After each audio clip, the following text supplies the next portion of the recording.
Assalamualaikum warahmatullahi wabarakatuh. Halo sobatku semuanya, para youtuber pemula, selamat berjumpa kembali bersama saya di channel Ragam Tutorial. Tempatnya bermacam-macam tutorial, khususnya tutorial seputar YouTube. Nah sobatku semuanya, pada video kali ini saya akan bahas yaitu cara membaca analitik YouTube ya yang ada pada Creator Studio ya. Untuk membaca analitik YouTube itu ada dua versi. Yang pertama versi aplikasi YT Studio yang pernah saya bahas pada video sebelumnya ya. Kalau kalian belum nonton silahkan tonton cara membaca analitik video YouTube versi aplikasi YT Studio ya. Nah, di sini yang saya bahas adalah cara membaca analitik YouTube versi desktop ataupun komputer dengan menggunakan HP Android ya. Caranya kalian tinggal masuk saja ke Google Chrome ya. Kemudian setelah tampilan Google Chrome-nya terbuka, jangan lupa centang seperti biasa titik 3 di sebelah kanan atas agar nanti tampilannya seperti ini ya, seperti di komputer. Nah, untuk membaca analitik YouTube itu adalah sangatlah penting ya, terutama bagi kalian YouTuber pemula ataupun saya juga ya, masih baru belajar membaca analitik YouTube ini ya.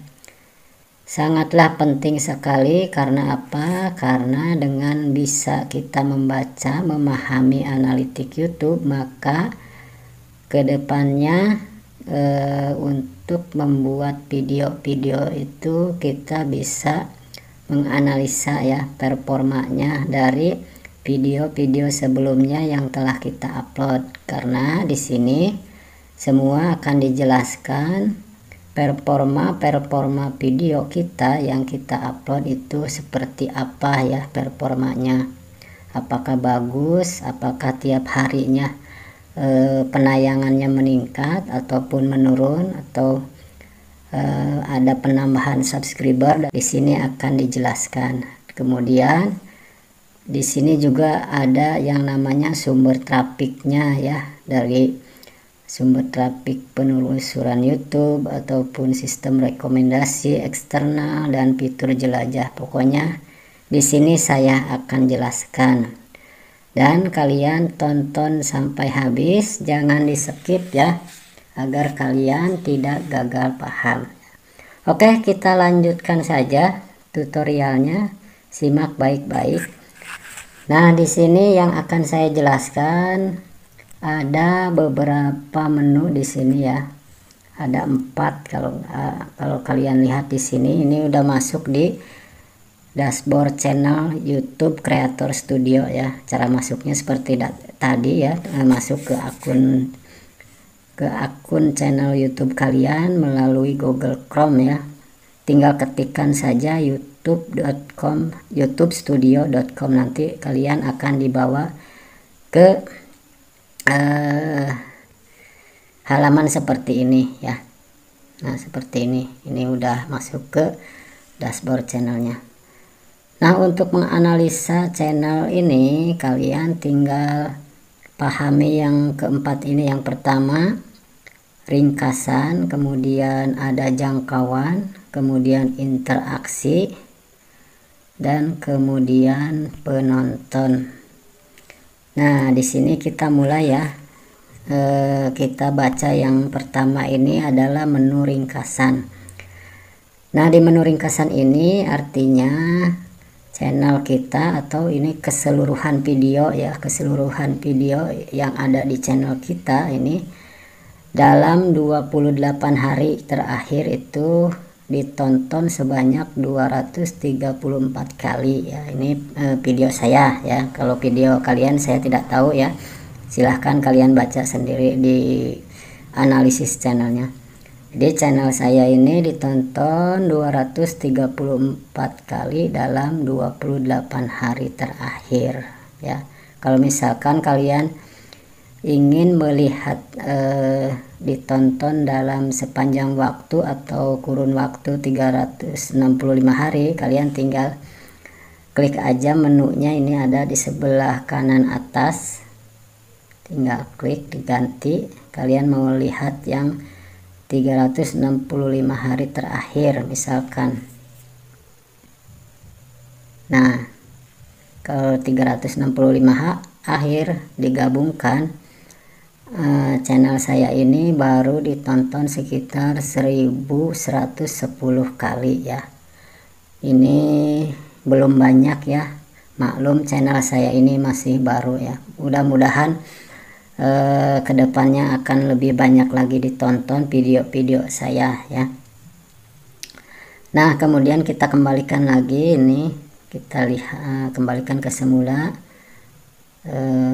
ke menu 28 hari terakhir. Ini adalah menganalisa ringkasan ya. Ringkasan itu seberapa kali, artinya video-video kita di channel ini ditonton ya, itu menu ringkasan. Nah, kemudian di menu ringkasan itu ada waktu tontonnya. Nah, waktu tonton dari keseluruhan video di channel ini dalam 28 hari terakhir ya. Dalam 28 hari terakhir mendapatkan waktu tonton 9,7 jam ya. Nah, ini waktu tonton yang dimaksud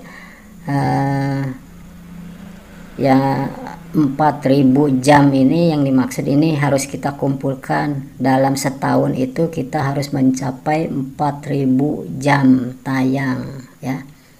Ini dalam 28 hari terakhir saya mendapatkan waktu tonton sekitar 9,7 jam ya.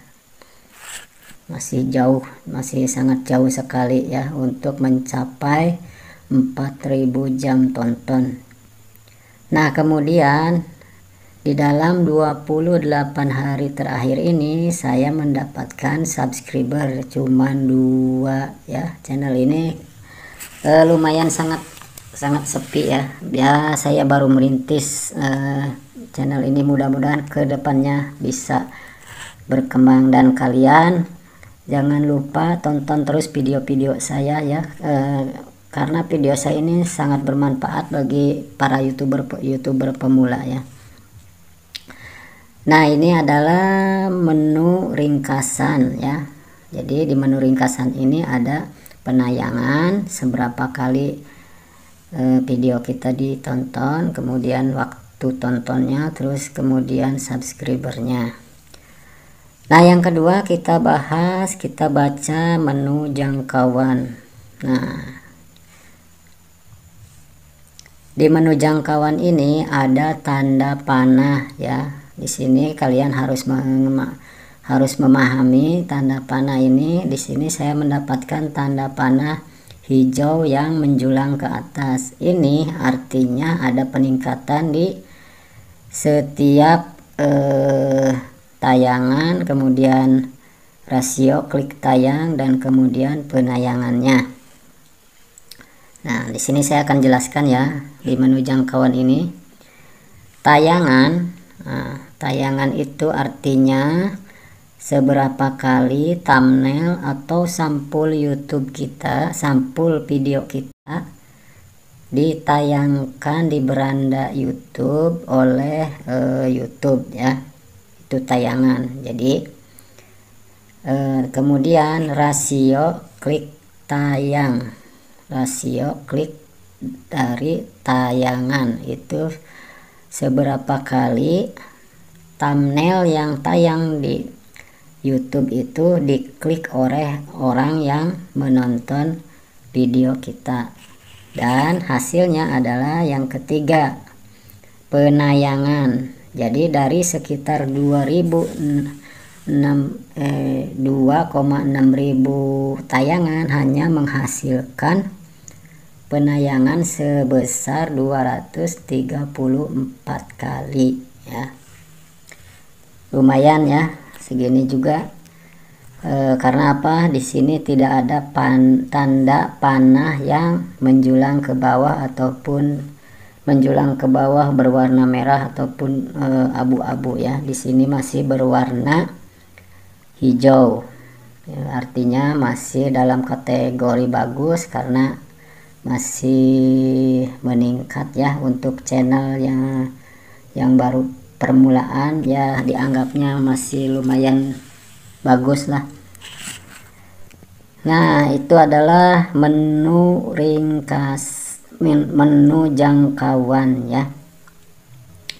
Paham ya sampai di sini? Nah, kemudian di sini juga ada, kita scroll ke bawah di menu, masih di dalam menu jangkauan ya. Kita scroll ke atas ininya.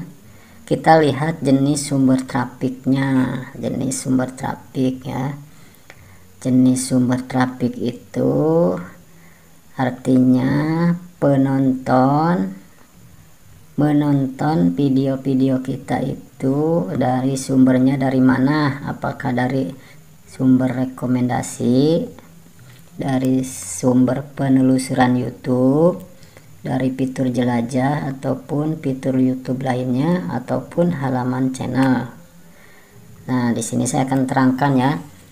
Kalau misalkan dari sistem rekomendasi video, artinya penonton itu menonton dari video yang direkomendasikan oleh YouTube, selalu dimunculkan oleh YouTube di setiap beranda YouTube ataupun di bawahnya video orang lain ya. Setelah kita menonton video orang lain atau orang lain menonton video tersebut, kemudian video kita akan muncul itu dari sumber trafik sistem rekomendasi ya. Kemudian sistem penelusuran YouTube ya, artinya orang berselancar di YouTube, mengetikkan di pencarian YouTube itu kata kunci judul video kita, akhirnya menemukan video kita dan ditonton. Dan kemudian fitur jelajah ya, fitur jelajah itu biasanya orang lain menjelajah YouTube, scroll ke atas ya, sudah terbuka halaman YouTube. Nah, di situ akan muncul video saya, kemudian dia tonton ya. Dan juga nah, di sini ada penjelasannya sebetulnya ya, fitur jelajah ataupun itu juga sama. Nah, yang namanya fitur jelajah itu trafik dari halaman beranda atau layar utama ataupun feed subscriber dan fitur akses lainnya. Di sini ada banyak penjelasannya ya. Kalau kita klik yang tanda seru di bulatan ini, di sini kita tinggal baca saja. Di situ ada penjelasannya. Sistem beberapa jenis sumber trafik tersebut ya, dari sumber trafik rekomendasi, penelusuran YouTube, fitur jelajah dan eksternal serta yang lainnya. Oke, nah yang terpenting di sini kalian itu diusahakan ya bisa mendapatkan sumber trafik rekomendasi YouTube yang paling besar ya, seperti misalkan ini tayangan yang 2,6 ribu ini, saya hanya mendapatkan sumber trafik 48,6% ya. YouTube merekomendasikan konten Anda tuh. Jadi kalau misalkan YouTube telah merekomendasikan konten-konten saya itu nantinya video-video saya itu tidak usah dipromosikan ke sana kemari. YouTube sendiri yang akan mencarikan calon penontonnya, karena YouTube selalu memunculkan video kita di beranda YouTube, di halaman tonton orang lain ya, jadi mudah ditonton sama orang lain. Nah, itu adalah poin yang kedua ya, poin yang kedua di menu jangkauan ya, di menu jangkauan ini ya. Yang pertama ringkasan, yang kedua jangkauan. Nah, yang ketiga adalah interaksi ya. Interaksi itu sama seperti tadi waktu tontonnya. Waktu tontonnya lumayan, saya mendapatkan 9,7 jam. Ada tanda panah hijau ke atas, artinya bagus ya. Ini perhitungannya ya, jangan lupa 28 hari terakhir ya, jadi sebulan. Ketika kita membuka halaman YouTube Creator Studio, ini tampilannya langsung seperti ini.